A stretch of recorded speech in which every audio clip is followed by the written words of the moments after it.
Sunday. What are we doing today? More game dev. Day 3 of learning Godot. Not day 1 as I accidentally put in the stream title originally. Day 3. No time travel. Alright, so what are we doing? We are working on a Pong game. And we've checked off some boxes of things. I mean, we've done a bunch of things to have kind of a working game. It's game-like. Let's take a look at this really quick. So we have, some very basic, using the placeholder textures. We got a ball, it bounces, we have paddles, there is a score.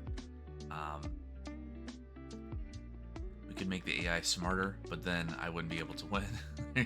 And we have scores, right? So 1 to the AI so far.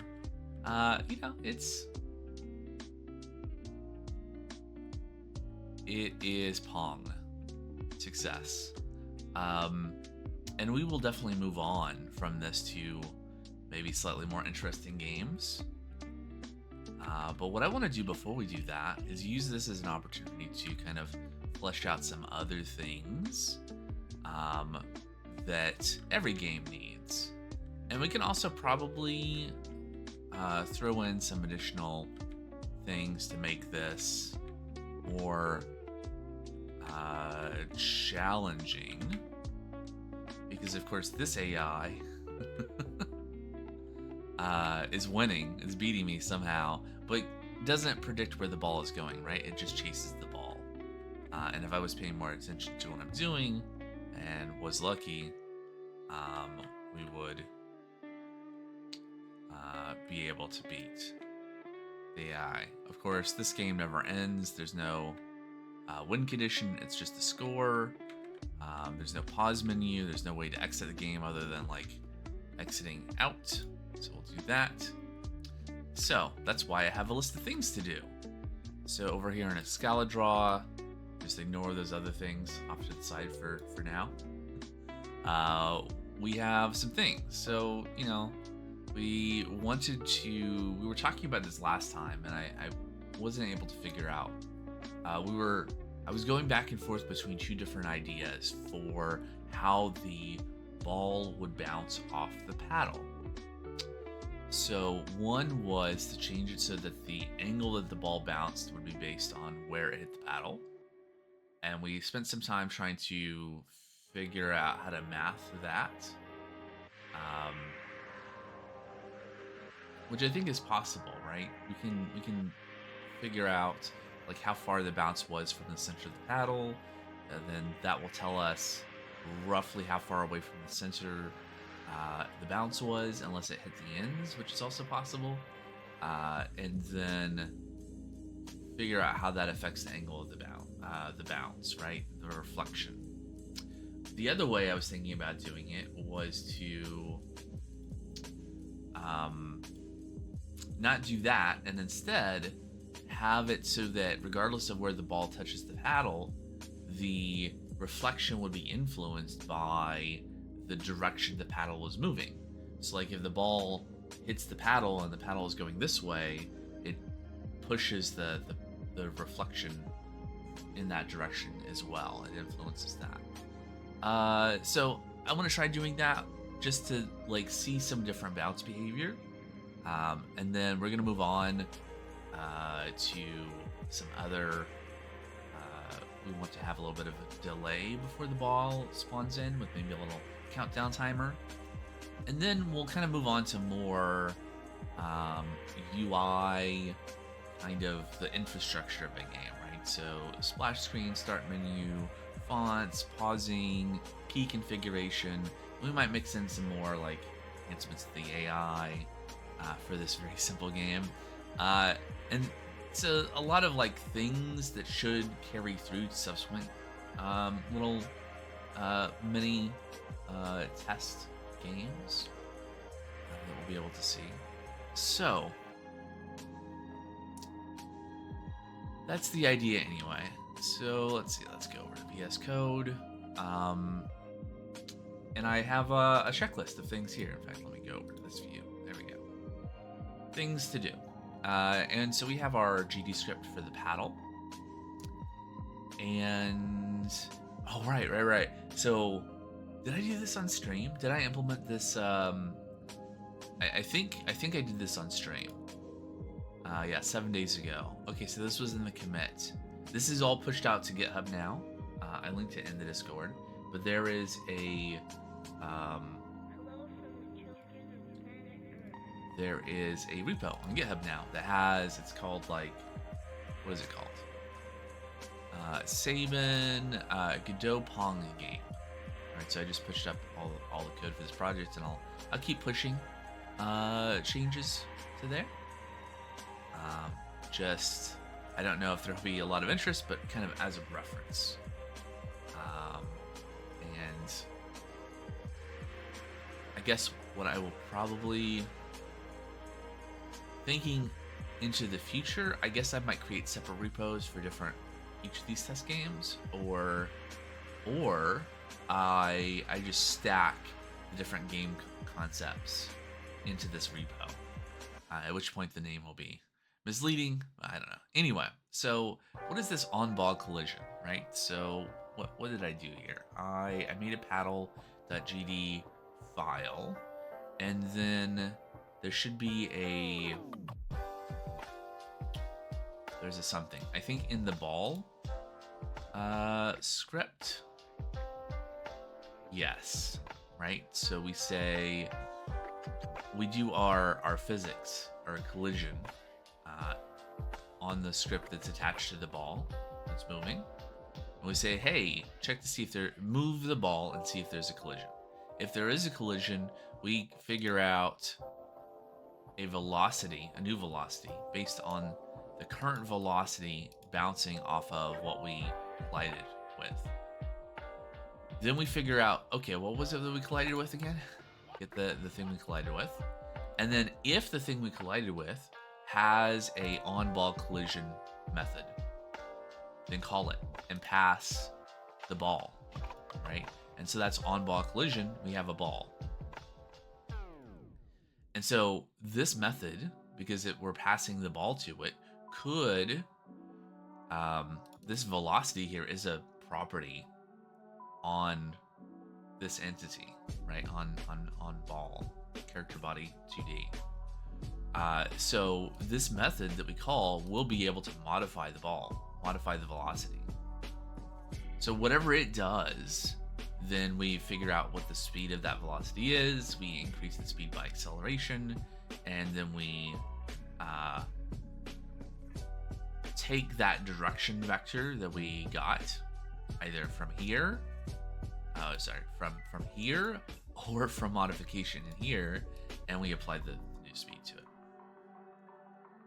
So anyway, so that's just recapitulating, like going back over what I think we did at the end of the last stream. So the idea here would be that we want to, wait, I left myself a comment. Influence the ball's velocity based on the paddle's speed and the direction of the paddle's movement. So, the paddle is also a character body 2D. It has a velocity. And so what I did was, let's see. No. How do I arrow key? Not like that. Isn't it this button? Oh, what? It's not. That's numpad. That's that. Why am I? Oh, okay, there we go. Out of sorts for a second. There we go. All right. So, what was I saying? So we get our y velocity. So up and down in this 2D space, and that is going to tell us if the paddle is currently moving up or down. So we want to change the velocity of the ball based on the velocity of the paddle. And in fact, let's say paddle, to be very explicit, paddle y velocity.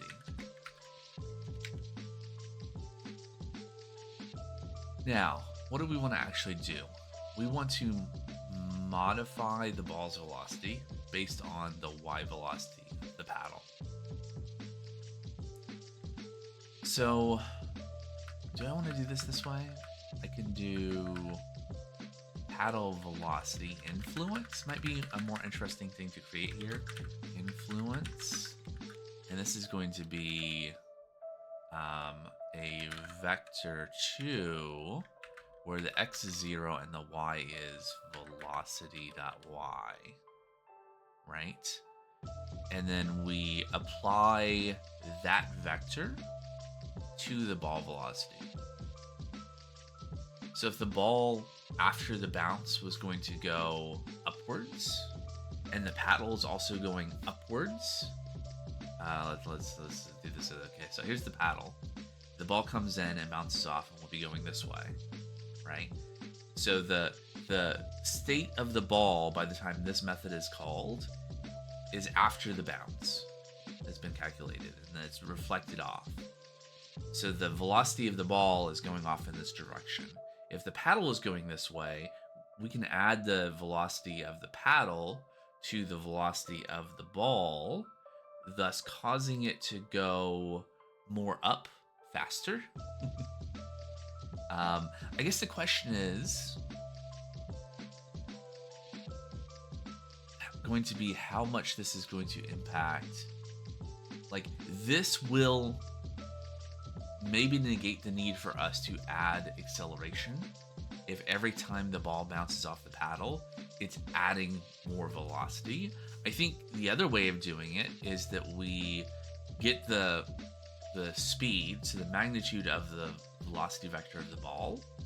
We do this summation, and then we normalize the vector to make it a unit vector and then multiply it by the speed again. So maybe. Let's see what this does. Hey, Brainless. Good morning. Welcome in. So if we go back to Godot and we play. So, okay. Yeah, so the ball gets double sped up. It's too fast for me.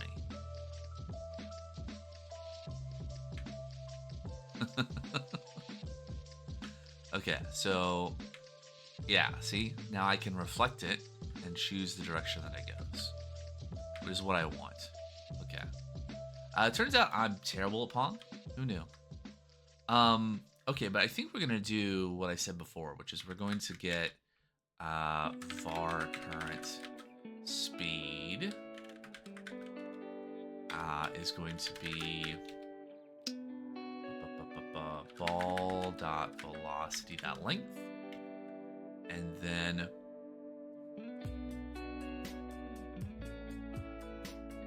I don't know, I think adding here makes sense. I recall playing Pong back when I was a kid on the Atari and the Atari was loading a game and it gets set. Yes. I too once had an Atari.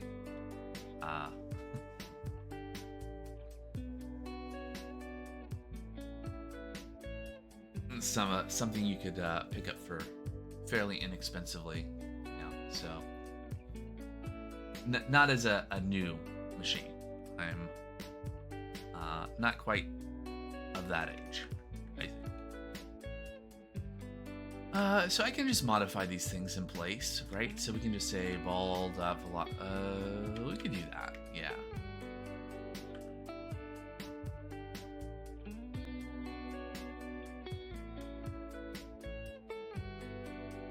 Right, so we're doing the math that we were just doing, but then we are normalizing this vector, right? So we're just turning it back into a vector of length 1 and then multiplying by the speed. That way we can influence the direction of the ball without changing its speed, because we're handling the acceleration, increasing the speed as it bounces back and forth somewhere else, and we don't want to double accelerate. There's shortcut key 5. That's So now the ball will gradually get faster.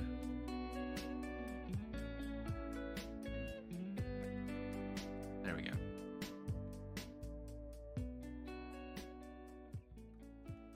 Yeah, that's more my speed. Aha! I win.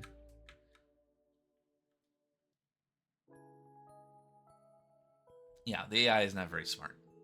It merely chases the ball. So do I. Interesting.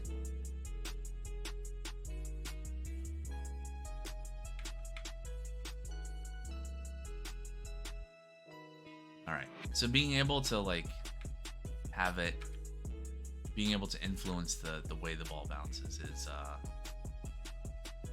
feels a little bit better. It's really interesting. The when the ball is doing a lot of vertical movement, it has difficulty. The AI has difficulty in chasing it, right?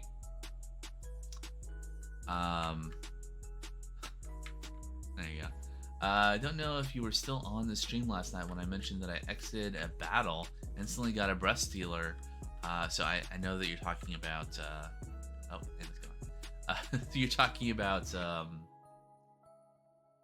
Mind Over Magic, which was overlapping with the target mage. Oh, so it was just like there on the map when they spawned back in. Luckily, there's like a 2-second animation, so got out safe. Interesting.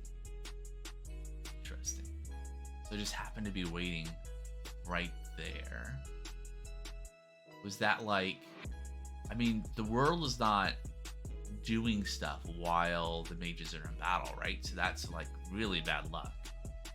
So like in the, you know, however many, you know, loops of checks, right as you're coming out of the battle, that it decides to spawn an end. No, the event triggered as soon as the battle was over. Okay, right.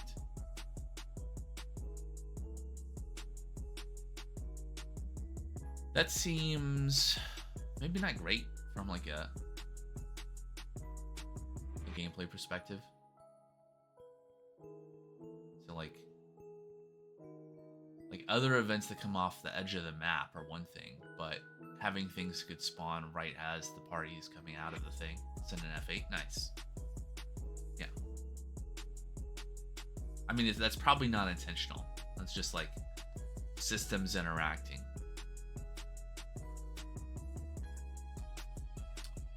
All right, so what are we doing?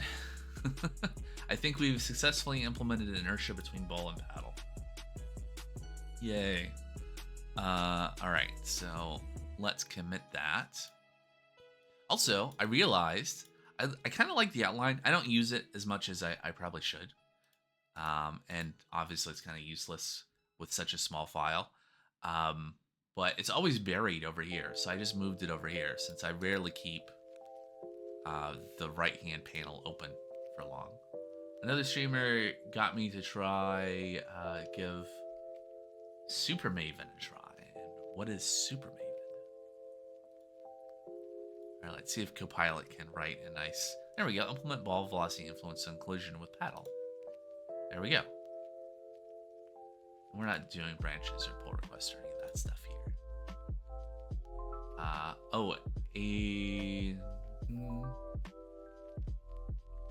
Oh, so it's like AI autocomplete. Okay. Still checking it so far. I still get annoyed by the text appearing. Sure. Yeah, I don't know. I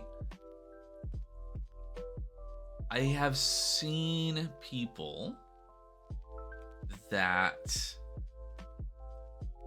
never mind. I gotta be careful. You never know who's gonna listen to something I say, right? But I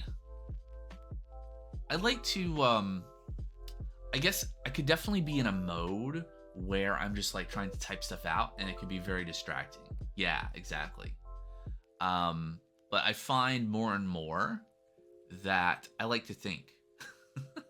I like to just like go a little bit at a time.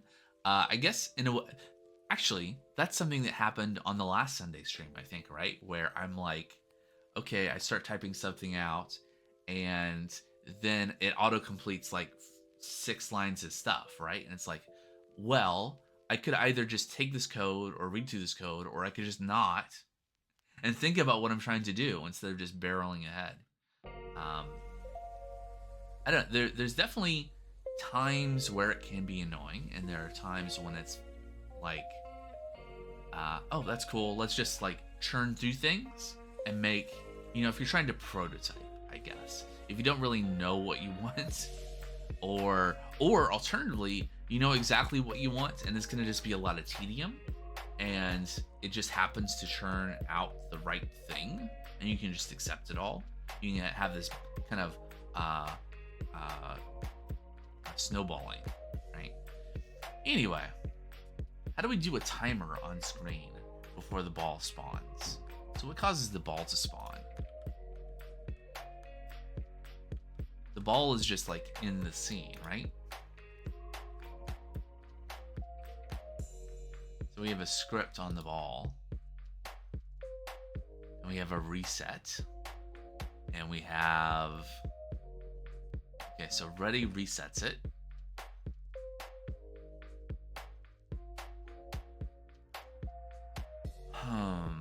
We don't ever, can we hide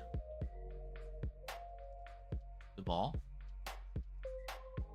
Just more distracted. Oh yeah, I read about that. Let's see. So the ball has a sprite. Visibility. Just hide the ball. The ball is hidden. Okay. So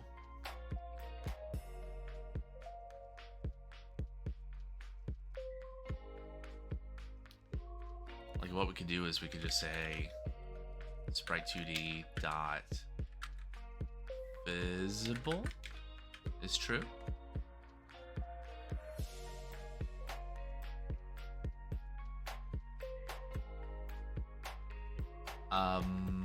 How are we handling when the ball hits the goalposts?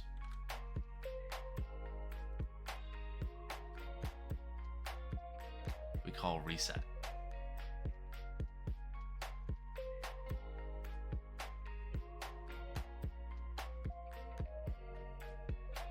Which actually, well, I'm going to read that in a second. I'm just thinking here that, you know what we should do? We should make a thing where we do @export bar ball is it a node path? It could be a node path.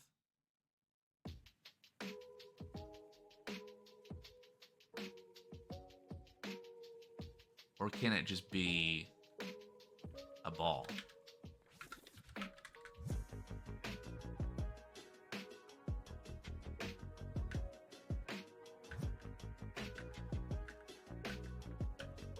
Right, so then we say, hey, instead of having an explicit path to the ball, what we need to do in goalpost is we need to give it a reference.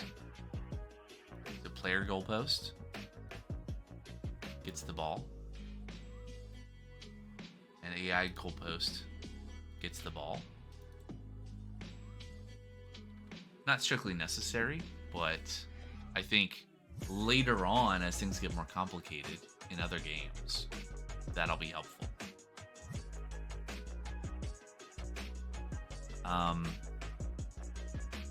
So instead of calling reset, let's call score.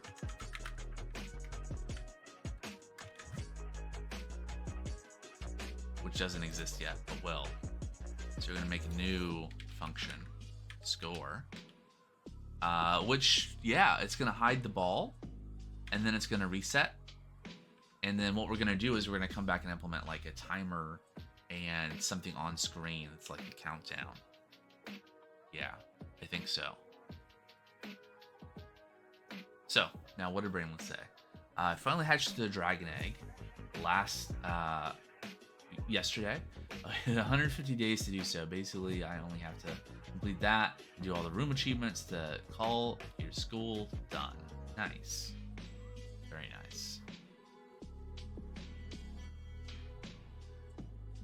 So you'll have all the achievements then? Or is it like, is this like completing all the achievements or completing... I assume that's the thing you're going after. Is there... no. So just having one of every kind of room and the dragon?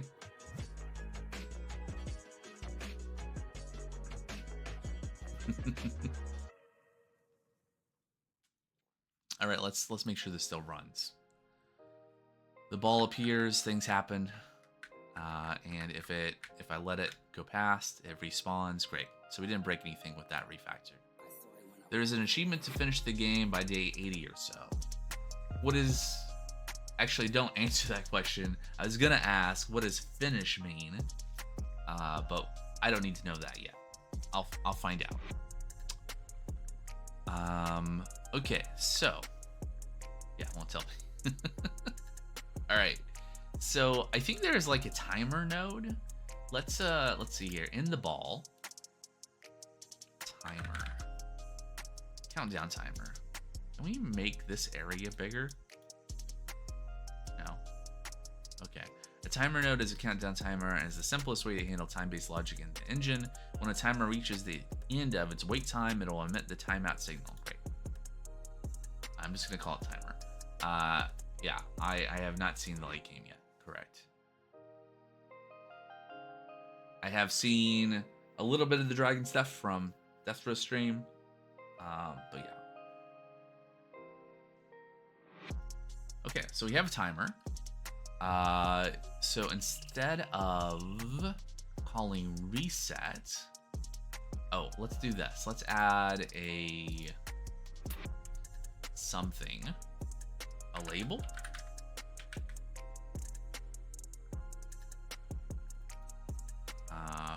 Respawn countdown label. And we'll put that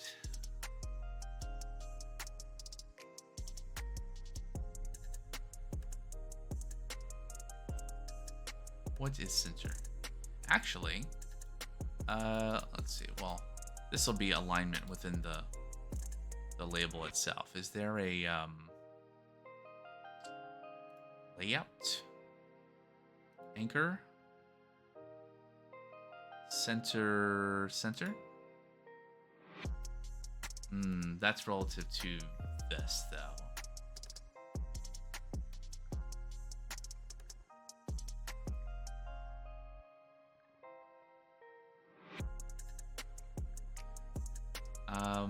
Let's put this inside of main, actually. There we go. Okay. Center.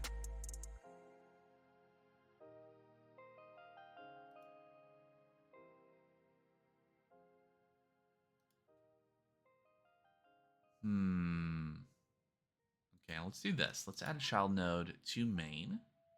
It's going to be a control.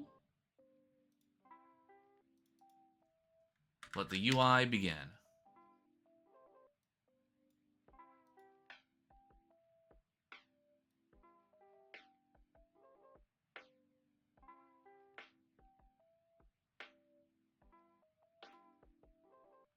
Hold on, where is... I believe I set this up so that this will be the edge of the screen. Hold on, what does this do? Center view. Hey, look at that. I found a thing. All right, and then... Yeah. Is that really the center, though? That doesn't seem like it's the center. Layout mode... Position? No. Anchors? Center. Okay, that looks right. And initially, that won't have any text. Okay. So... Cool.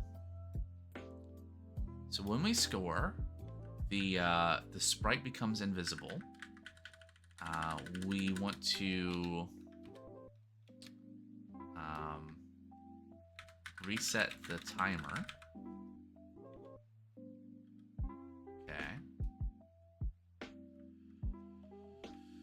So let's take a look at the timer really quick. Process callback, wait time. So we can set a time. If we set it to auto start, yeah, I think we want to do that. We're going to set this to auto start. It's going to start in 3 seconds.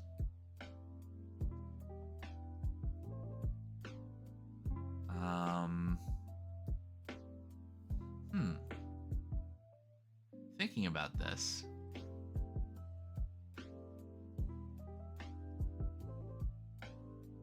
Let's see, node, signal. So there's a timeout. But we can't have, like, if we want to count down, how would we do that? If we want to have to say like 3, 2, 1, then that's we only get this when the timer reaches its end.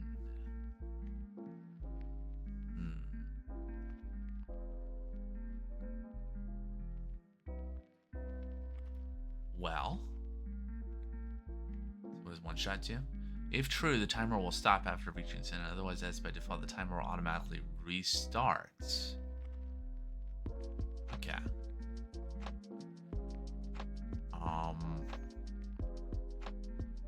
I see.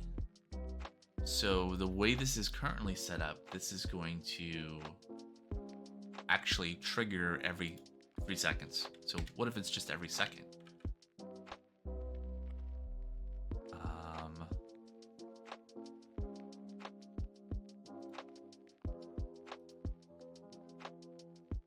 Interesting. So what properties do we have on timer? Start, stop, time left, lots of other things, lots and lots of things. Wait time. Okay, sure.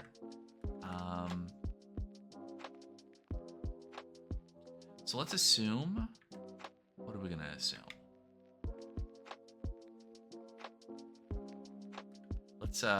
Let's hold off on doing this. So, do we even need anything in ready? I think not. I think what we'll do instead is we're going to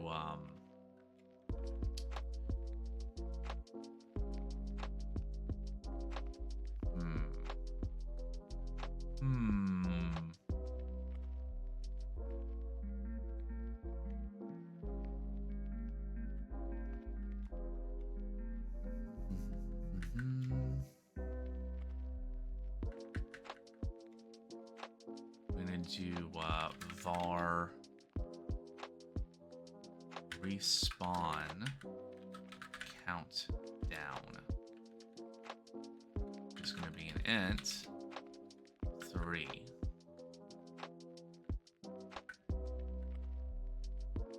And we're going to say we're going to have a something that's going to handle on timeout. Sure. Okay, so respawn countdown minus equal 1. So we're going to remove 1 from the respawn countdown. If it's less than or equal to 0, we reset it and we call we put respawn countdown back to 3, and that'll be our trigger for calling reset. That will make the sprite visible. Yes. So then we're going to restart the timer.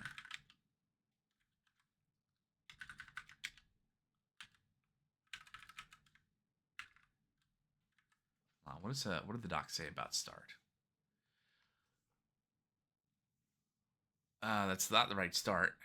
Do we have a start that's about the timer? Thread timer. Okay. Start the timer or reset the timer if it was started already. Fails if the timer is not inside the tree. If param timesec is greater than 0, then its value is used for the wait time. Method does not resume a paused timer. Interesting. see paused.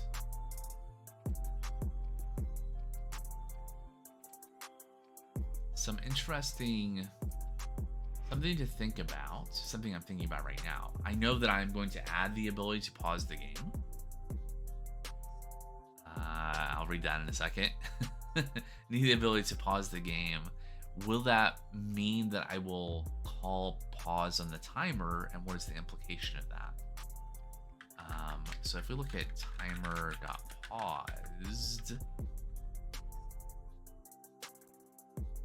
if true, the timer is paused. The pause timer does not process until this property is set back to false, even when start is called.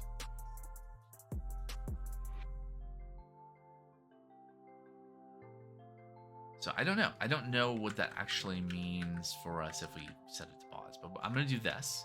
So when the game loads, the timer will be... Actually, I changed my mind. We're not going to auto start because we are specifically going to want to... ready. No. So once the ball is ready, we start the timer. And then once the timer counts us down, then we call reset. And then scoring also hides the ball and starts the timer. Yes. Now, the other thing we want to do is we want to go to find ... the UI. Yeah, something like that. Although it's not respawn label. I called it respawn countdown label. That's a good guess though. Countdown. Lowercase d? Yeah. Dot text equals. That might work.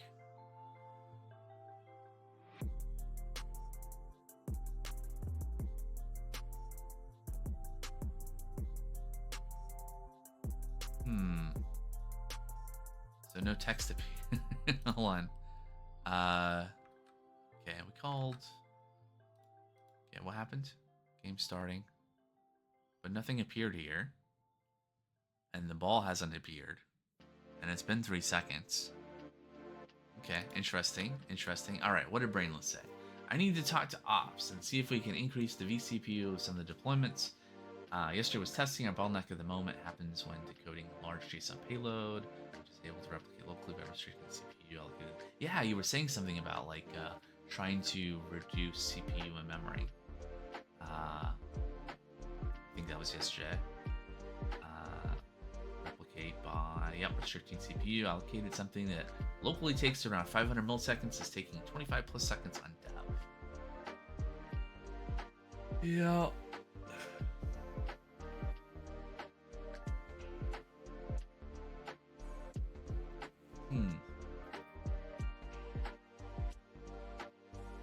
Okay, so let's do this. Let's add, how do we, is it print? Let's just print some stuff here. Oh, wait. I haven't connected the signal. That's what's going on. I've not connected the signal of the timer. Let's see, I think I can just double click this. Yeah. And then pick on timeout, connect.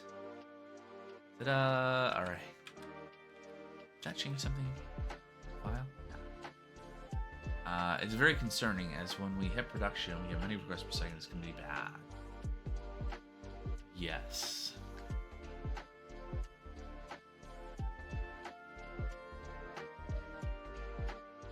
Is it? I mean, presumably, it seems like you think that it's the case that in locally,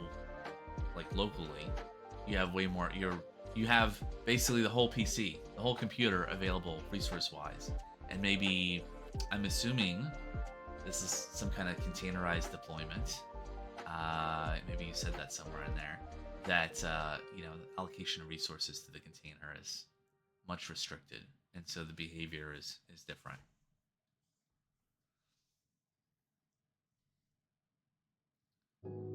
Yeah, load testing is something. on my mind of late. But that's okay. We don't need to. Where was that thought going?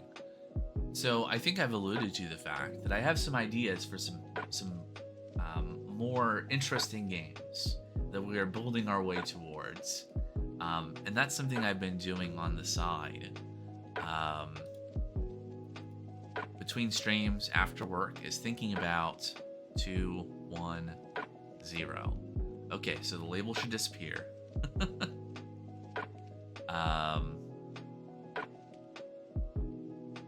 The text shouldn't appear. Okay, lots of things to do with regards to the behavior of that label. One of them being that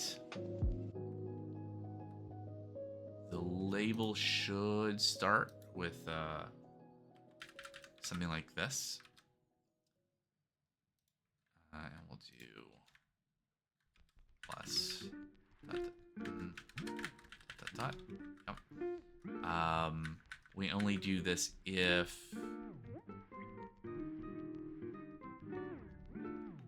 oh yeah, we can, let's just stop the timer. Yep, if we get there.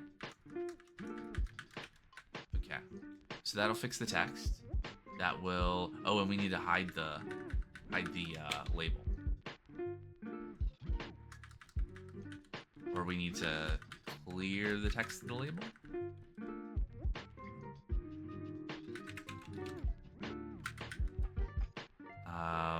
If I do this, how do we get back to the state? Oh, right. So when we do this,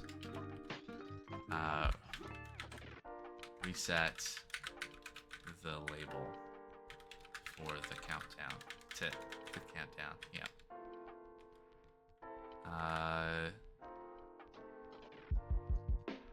Yes. Okay, I think that'll fix it. Where was it? What was it saying?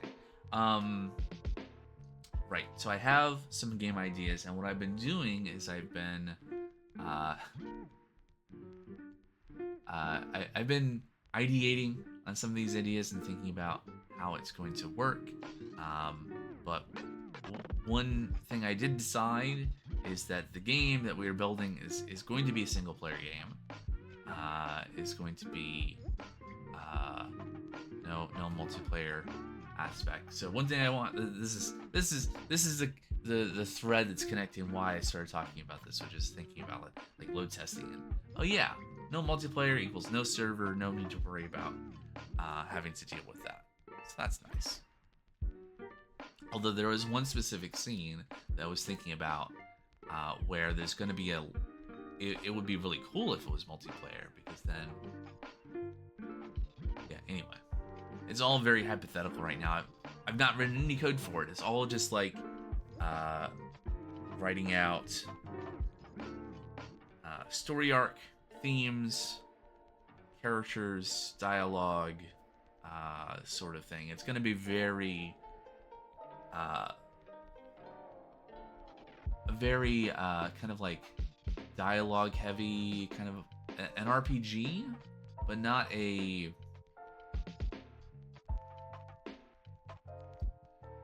very combat focused. In fact, I think I have so far not described any kind of fighting or combat or weapons or anything happening in this game. I guess I am designing a visual novel.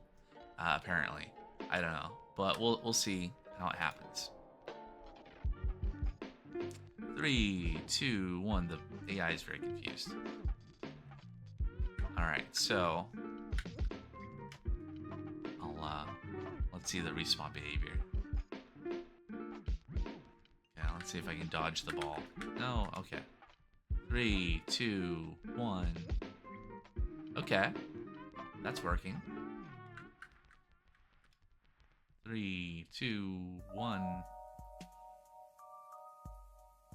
Ta-da! BRB. All right.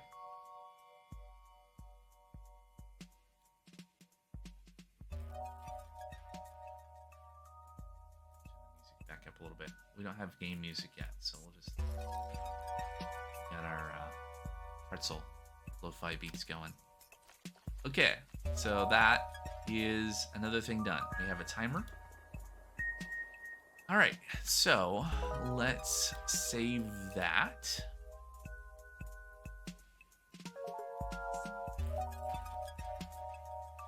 All right, Copilot, what do you got for me? Add respawn countdown and scoring mechanics for the ball. We already had scoring mechanics. What are you talking about? Incorrect.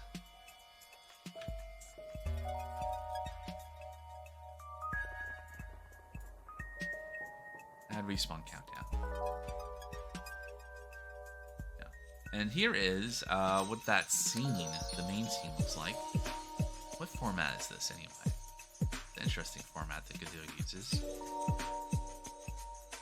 It's sort of like an INI file.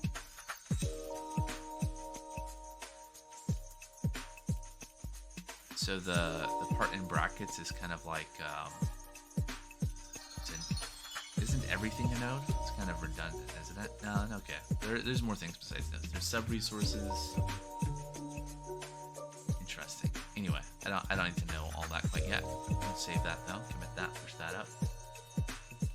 All right. What is the splash screen? What is a splash screen?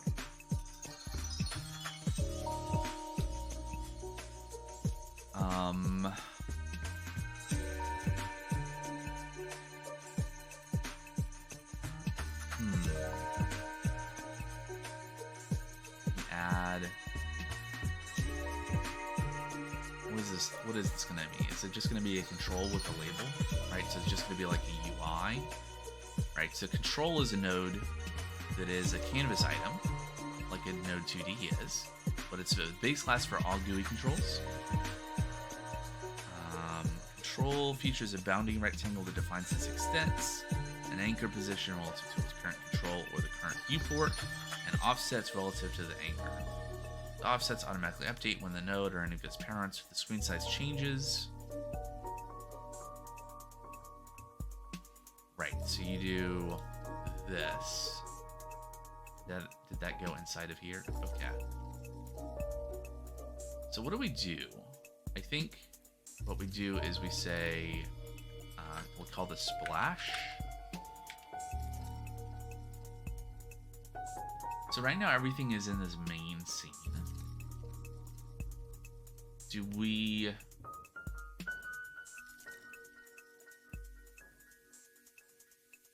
save branch as scene? So this will be splash. I'm also going to create a folder called scenes. I'll save it in there. Okay. And then I'm going to remove.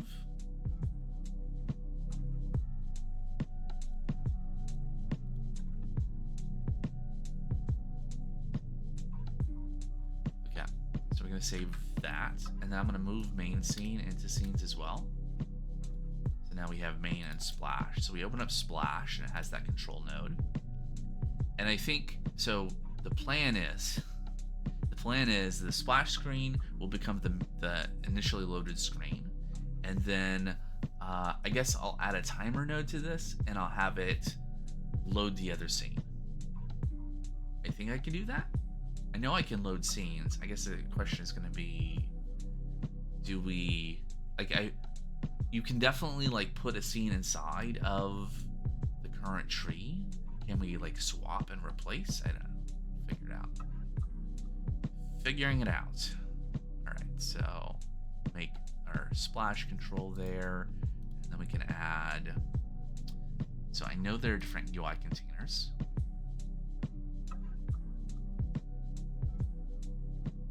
A center container, it's a container that keeps all of its child nodes in its center at their minimum size. So let's do that. I've never used this before. And then we'll add a label.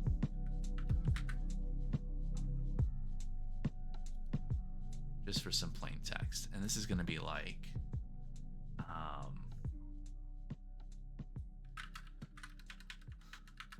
only I could spell my name. Simple symbol Pong game. Okay, so why is that not centered?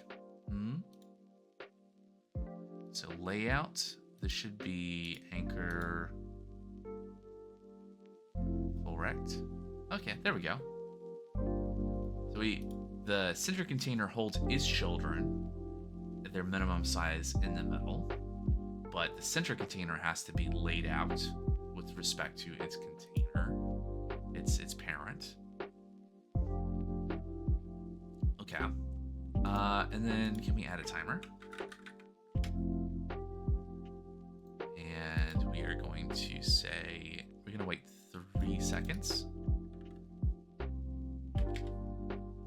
It's going to be one shot, auto start. And then we're going to add something on timeout that is going to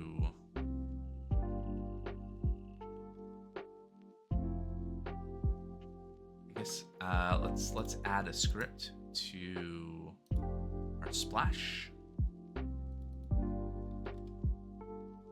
I have a folder for this, so we'll just do this.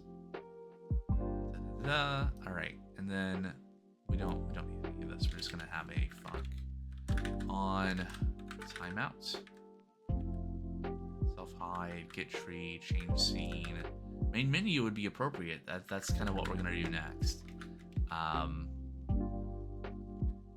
For now, just quit the main scene. Scenes main dot tscn. So does this work? I don't know. Obviously, we do need to connect the timer signal to this. Cool. And then I think the other thing to do, I mean, we could do a bunch of stuff with the splash screen, right? The other thing to do would be to save, two things I'm thinking about. One is, if you press a key on the screen, it should short circuit.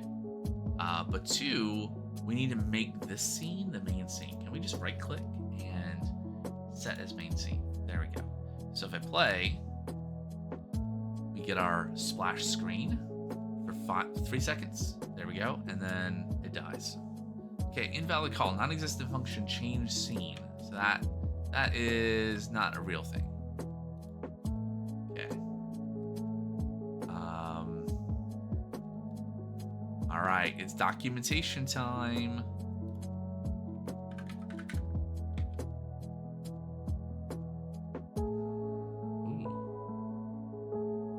So yeah, I know we can instantiate a scene and add children. Let me just Google Godot change scene in code. Sure. Change scenes manually.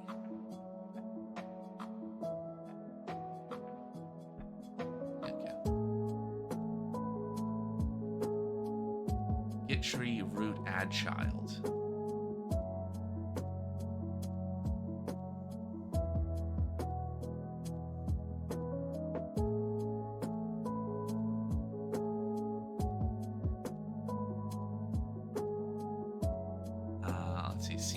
Change scene to file, change scene to packed. We'll delete the current scene immediately.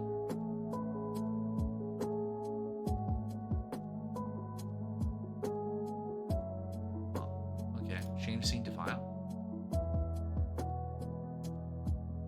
On the scene tree, changes the running scene to the one given a path after loading it into a packed scene and creating a new instance. That seems nice. So is this something that is available on getTree? So we just need to call this method.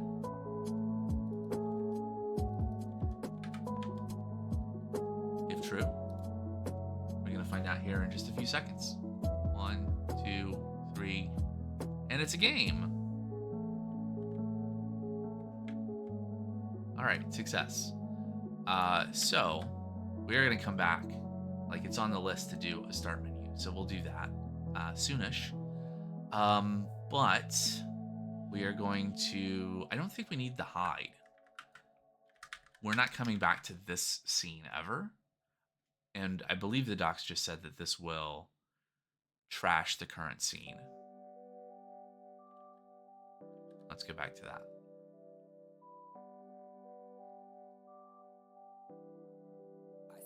Okay, changes the running scene to a new instance. Returns things. The current scene is immediately removed from the tree. Okay, so that should be good. And it does free the previous scene. Okay, cool. So, the other thing I wanted to be able to do was if there is a key press. So here's a question. There's a GUI input. Interesting.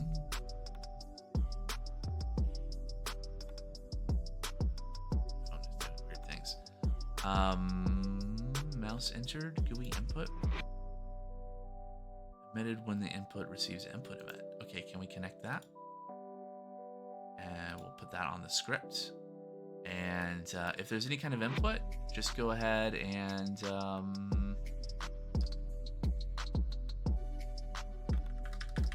let's make a function that can be called from both of these, right? All right, so we're gonna pause here for a couple minutes for a quick break, and then I will return and we'll continue working on our splash screen.